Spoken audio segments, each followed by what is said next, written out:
This is Miguel Manzon Jeweler. I am here to give you a little tutorial on a making of a cuff directly in metal. The first thing I recommend you do is practice. Choose some metal that is not expensive, like copper or silver, and practice. I always cut about 6 inches in length because you want the cuff to be open on the bottom of the wrist. And then we'll show you how I put a hinge on it. But I enjoy doing cuffs because it can fit most people. A bracelet, you have to kind of adjust it. A bangle, it's going to be very tough pushing it over. But a cuff, it fits most people, and I enjoy doing it. It's not really hard. That's why I say practice. This is about 2 inches in width and 6 inches in length. Right down the middle, I made markings, and then on the sides, I made markings. So what I do, and before you do that, by the way, you need to anneal it, make it soft. That's why it's going to look after you heat it up, turns red. And then I put it on the mandrel and make sure it's right in the middle. See that? Right in the middle of the mandrel, because this mandrel is oblong. See, it's not round, it's oblong. So therefore, you need to be very cognizant what the middle and the back of the bracelet is. So this one I already did it. And by the way, don't ever use a hammer. Use a mallet or a rubber hammer so it doesn't leave any markings. It's important. They also have silicone hammers. Do your research, practice, DM me, send me an email, ask me questions. I'll be happy to help you. I'm here to give you value. So after you take the cuff and you bend it, make sure it sets evenly on both sides. You try one side, then you try the other, and make sure it's even.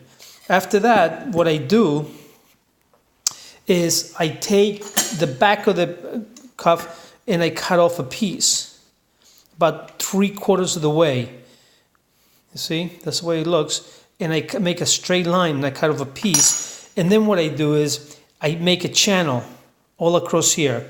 The reason I do that is because when I hinge it, I'm going to take tubing and place it in that channel. Like so. Okay. And the two outside are going to be soldered to this, and the one in the center is going to be soldered to the bigger piece. So it's important that you follow these directions. Like I said, practice, send me a message.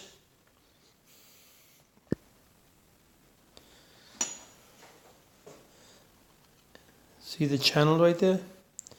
You can see I use either a butt bird or I use a round file. And the secret here is patience, lots of patience. And basically that's how it's going to look. And this is going to be a snap hinge. So this is going to open and it's going to snap close.